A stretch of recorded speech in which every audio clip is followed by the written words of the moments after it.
तुमचं जेवणाचं पान जरी पंचपक्वान्नांनी भरलं असेल पण त्यामध्ये छोटीशी लोणच्याची फोड नसेल तर त्या ताटाला अजिबात शोभाच नसते। तर आजच्या व्हिडिओमध्ये माझ्या आजीच्या पद्धतीने अर्धा किलो कैरीपासून अगदी पारंपरिक पद्धतीत कैरीचं लोणचं कसं घालायचं ते बघणार आहोत। आता हे लोणचं घालण्यासाठी कैरीचा जो लोणच्याचा मसाला असतो ना तो सुद्धा आपण घरामध्ये तयार केलाय। अजिबात कोणत्याही प्रकारचं प्रिझर्वेटिव्ह, आर्टिफिशियल रंग, केमिकल न वापरता जसं विकत मिळतं ना तसं छान चटपटीत असं हे लाल भडक आणि अगदी वर्ष दीड वर्ष टिकणारं कैरीचं लोणचं। बुरशी लागू नये म्हणून विशेष टिप्स सुद्धा तुम्हाला शेअर केलेला आहे, म्हणून व्हिडिओ शेवटपर्यंत बघा। जर रेसिपी आवडली तर लाईक करा। चला तर मग सुरुवात करूया।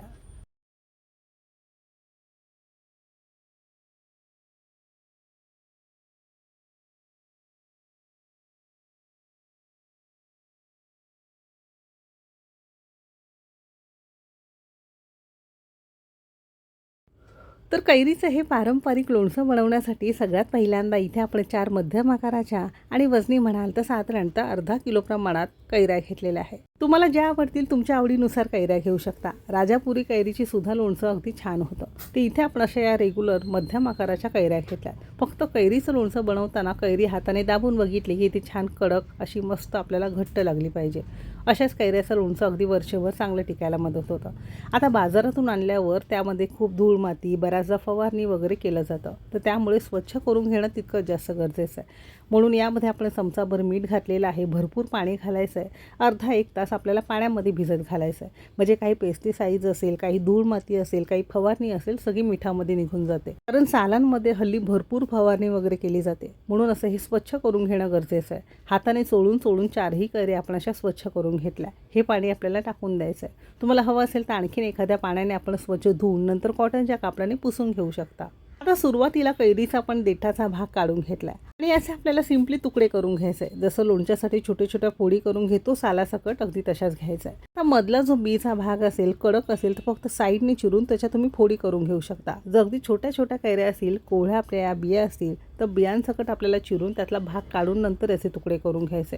म्हणजे जसे तुम्हाला कैरी सोयीनुसार पडेल त्यानुसार तुम्हाला याचे तुकडे करून घ्यायचे। आता याच कैरीचं लोणचं बनवण्यासाठी जर तुम्ही बाजारातून रेडीमेड कैऱ्या डायरेक्ट चिरून दिल्या जातात त्या आणल्या तर त्यामध्ये धूळ माती सगळी अशीच राहते आणि फोडी केल्यानंतर कैऱ्या धुतल्या जात नाही। म्हणून शक्यतो घरामध्ये असं आणून अगदी स्वच्छ करून नंतर याच्या फोडी करून लोणचं करायचं। बीचा भाग काढून टाकला आणि अशा या सगळ्या आपण अर्धा किलो कैऱ्या तुकड्यांमध्ये चिरून घेतल्या। शक्यतो छोट्या छोट्याच करा, म्हणजे याला कमीत कमी मसाला लागतो आणि मुरायला सुद्धा खूप जास्त वेळ लागत नाही। आता तुकडे केल्यावर यामध्ये पुन्हा चमचाभर आपण मीठ घेतलेलं आहे। मिठाबरोबरच यामध्ये अर्धा चमचा आपण हळद घेणार आहोत। कैरीच्या फोडींना हळद मीठ लावून साधारणतः रात्रभर किंवा एक 5-6 तास तरी आपल्याला हे यामध्ये भिजत घालायचं आहे। म्हणजे असं हे पारंपरिक पद्धत थोडीशी लॉंगी प्रोसेस आहे, थोडी मोठी आहे, पण याचं लोणचं अगदी छान होतं आणि ते अजिबात बुरशी लागत नाही, खराब सुद्धा होत नाही।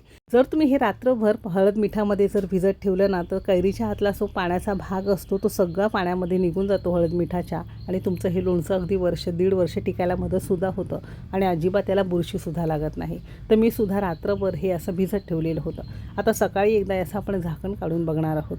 आता हे रात्रभर आपण भिजत ठेवल्यामुळे ना हळद मिठाला छान पाणी सुटतं आणि या पाण्यामध्ये कैरीच्या फोडी अगदी मस्त भिजल्या जातात आणि यातला सगळा पाण्याचा अंश कमी होतो आणि हीच खरी पद्धत आहे पारंपरिक पद्धतीत लोणचं करायची। जर फोडी करून तुम्ही याला डायरेक्ट मसाला लावला ना तर पटकन लोणचं तुम्हाला एक 8-10 दिवसातच त्याला बुरशी धरते किंवा पटकन ते खराब होतं। या पद्धतीने नक्की करून बघा, अजिबात खराब होणार नाही, बुरशीसुद्धा लागणार नाही। कैरी अशी ही हळद मिठामध्ये रात्रभर भिजली ना की अशी ही छान मऊसूत व्हायला मदत होते। हळद मिठाचं पाणी कैरीच्या आतमध्ये मुरल्यामुळे ना याला चवसुद्धा छान होते, अजिबात खराब होत नाही। एखाद्या चाळणीमध्ये किंवा टोपल्यामध्ये आपल्याला हे सगळं उपसून घ्यायचं आहे। हळद मीठ तुम्ही इथे बघू शकता असं हे यापासून वेगळं झाल्यासारखं दिसत असेल आणि कैरीचा रंग हलकासा थोडासा लाईट किंवा पोपटी रंगावर होतो। आता 1-2 मिनटं असंच ठेवायचं आहे, म्हणजे जे काही हळद मिठाचं पाणी असेल असे खालच्या वाटीमध्ये निथळून येतं। हळद मिठाचं पाणी निथळून येण्यासाठी आपण ही प्रोसेस करतो आणि अशा या छान लोणच्यासाठी आपल्याला फोडी तयार मिळतात।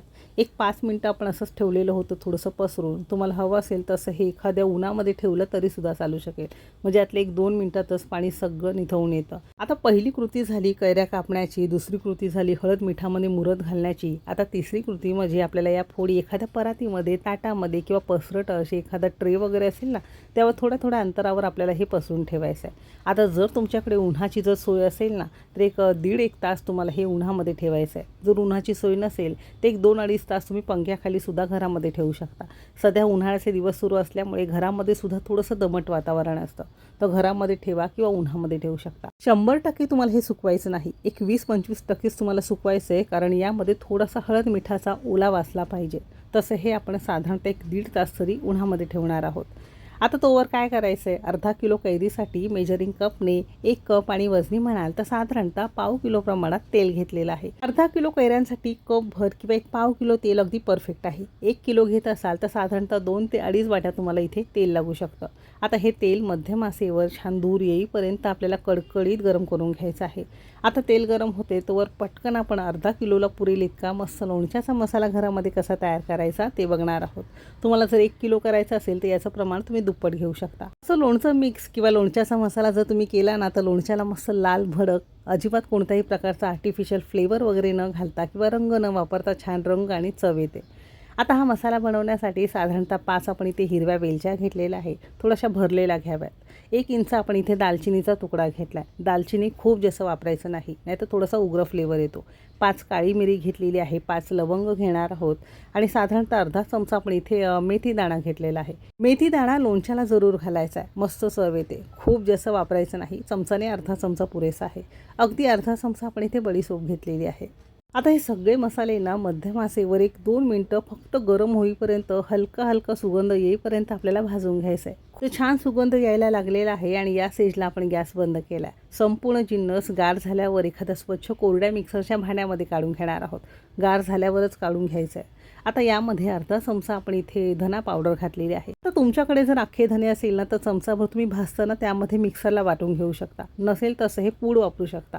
अगदी अर्धा चमचा आपण यामध्ये हळद घेतलेली आहे, हळद यामध्ये जरूर घालायची. अर्धा चमचा आपण यामध्ये हिंग घेतलेला आहे. हिंगामुळे एक तर पचायला हलकं जातं आणि चवीलाही छान लागतं. आता या चमचाने बरोबर 3 चमचे आणि वजनी म्हणाल तर साधारणतः 50 ग्राम प्रमाणात अर्धा किलो कैरीसाठी आपण इथे मीठ घेतलेलं आहे. हे अगदी परफेक्ट प्रमाण आहे. खूप जास्त खारट होणार नाही, खूप जास्त कमीसुद्धा खारट होणार नाही, परफेक्ट प्रमाण आहे. आता सोबतच इथे आपण 50 ग्राम काश्मीरी पावडर आणि 50 ग्राम बेडगी पावडर अशी मिक्स करून घेतलेली आहे. म्हणजे कपाने मोजाल तर साधारणतः 1 कप भर. तुम्ही एक तर फक्त काश्मीरी घेऊ शकता किंवा फक्त बेडगी घेतली तरीसुद्धा चालू शकेल, किंवा दोघांचं प्रमाण इक्वल असं हे 50-50 ग्राम घेतलं तरीसुद्धा चालू शकेल. काश्मीरी मिरची पूडमुळे असा हा मस्त लाल भडक रंग यायला मदत होतं आणि बेडगीमुळे हलकीशी तिखट आणि रंगसुद्धा येतं, म्हणून अशा या 2 पूड वापरल्या आणि मिक्सरला एकदा छान बारीक करून घेतला. आता तुम्हाला जर हवं असेल तर सुरुवातीचा खडा गरम मसाला होता तो सुरुवातीला बारीक करून नंतर हे सगळे बाकी जिन्नस घालून मिक्सरला फिरवून घेऊ शकता. जसं तुम्हाला आवडेल तुम्ही तुमच्या सोयीनुसार करू शकता. ज्या भांड्यामध्ये तुम्हाला मसाला किंवा लोणचं मिक्स करायचं आहे डायरेक्ट त्यामध्ये आपण काढून घेतलं. अर्धा किलो कैरीसाठी मेजरिंग कपने अर्धा कप किंवा 100 ग्राम प्रमाणात इथे आपण मोहरीची डाळ घेतलेली आहे किंवा मोहरीची डाळ म्हणतात ती घेतलेली आहे. विकत मिळतं ना लोणचं, त्यामध्ये सुद्धा घालतात, दिसायलाही छान दिसतं, अजिबात कडू वगैरे होत नाही. तर इथे आपण अर्धा किलोसाठी अर्धा कप किंवा एक 100 ग्राम वापरला. तर अगदी घरच्या घरी हायजेनिक पद्धतीत एकदम मस्त चवीचा असा हा तुमचा लोणच्याचा मसाला किंवा आंबा लोणचा मसाला तयार झालेला आहे. विकत मिळणाऱ्यामध्ये खूप जास्त प्रमाणात केमिकल, आर्टिफिशियल फ्लेवर, रंग वगैरे वापरतात, प्रिझर्वेटिव्हसुद्धा वापरतात. त्यापेक्षा अगदी घरच्या घरी हायजेनिक पद्धतीत कोणतंही प्रिझर्वेटिव्ह, रंग न वापरता असा हा लोणच्याचा मसाला तुम्ही सुद्धा नक्की करून बघा. तर मगाशी आपण तेल गरम करत ठेवलेलं होतं, छान कडकडीत धूर येईपर्यंत एक 5 मिनटं गरम करून घेतलं. गॅस बंद केल्यावर एक 5 मिनिट थोडं पंख्याखाली ठेवलं, म्हणजे हलकासा त्यातला ताव कमी होतो आणि थोडंसं गरम असतानाच त्या मसाल्यावर घालायचं आहे. असं केलं की काय होतं, तुमचं जे काश्मीरी पावडर आहे, बेडगी पावडर आहे, थोडंसं भाजल्यासारखं होतं आणि थोडंसं गरम तेल यामध्ये घातलं ना तर रंगसुद्धा लोणच्याला असा छान लाल भडक येतो, कारण थोडंसं भाजल्यासारखं असल्यामुळे त्याला छान एक रंग येतो. आणि बाकीचे गरम मसाले असतील, मोहरीची डाळ असेल ती सुद्धा थोडीशी खरपूस निघाल्यासारखी होते. तर बघू शकता किती सुंदर याला रंग आलेला आहे. थोडा वेळ हे मुरत ठेवलं ना आणखीन याला छान मस्त लाल भडक रंग येईल. तर हीच खास ट्रिक आहे लोणच्याला लाल भडक करण्याची. असं हे छान मिक्स केल्यावर पंख्याखाली आपण एक अर्धा तास संपूर्ण हे गार करून घेणार आहोत. गार झाल्याशिवाय यामध्ये अजिबात लोणच्याच्या पोळी घालायचे नाहीत का लक्षात ठेवायचं आहे. तर इथे साधारणतः एक अर्धा-पाऊण तास झालेला आहे. तर तुम्ही इथे बघू शकता आणखीन याला मस्त लाल भडक असा छान रंग आलेला आहे. थोडंसं दाटसर झाल्यासारखं दिसत असेल. गरम तेलामध्ये आपण मसाले घातल्यामुळे ना सगळ्या घरात छान मसाल्यांचा असा छान घमघमाट पसरलेला आहे. लोणच्यातला हा मसाल्याचा खार संपूर्ण गार झालेला आहे. एक अर्धा पाऊण तासात संपूर्ण पंख्याखाली ह्याचा गार होतो. अजिबात फ्रीजमध्ये वगैरे ठेवायचं नाही. आपण नेहमी म्हणत असतो विकत मिळतं ना ते कसं मस्त चटपटीत थोडंसं आंबट लोणचं लागतं. घरामध्ये तसं होत नाही. तर त्यासाठी काय केलं, 3 मध्यम आकाराचे लिंब घेतले किंवा 2 मोठे घेऊ शकता. त्यातला लिंबाचा रस पिळून घेतला, बीचा भाग काढून घेतला. हवा असेल तर गाळून घेऊ शकता आणि असा हा गार झाल्यावर संपूर्ण घालायचा आहे. म्हणजे ते कडवटसुद्धा होत नाही. संपूर्ण गार घातल्यामुळे याला छान आंबटपणा आणि छान चटपटीतपणा येतो. हळद असेल, मीठ असेल, तेल असेल, लिंबाचा रस असेल, हे यामध्ये प्रिझर्व्हेटिव्हचं काम करतात आणि आपल्या शरीरासाठी अजिबात हे हानिकारक नाही. म्हणून या सगळ्या गोष्टी त्या वेळेवर घालायचं आहे. तर आपण घेतलेल्या अर्धा किलो कैरीसाठी हा मसाला अगदी परफेक्ट आहे. तुमच्या 1 किलो कैऱ्या असतील तर प्रमाण तुम्हाला दुप्पट घ्यायचं आहे. बाकी बनवण्याची पद्धत सेमच आहे. घरच्या घरी अगदी हायजेनिक पद्धतीत असा हा मस्त खार आपला तयार झालेला आहे. आता इथे साधारणतः 1-1.5 तास झालेला आहे. एकदा कैऱ्या आपल्या सुकल्या की नाही ते एकदा जाऊन बघूयात.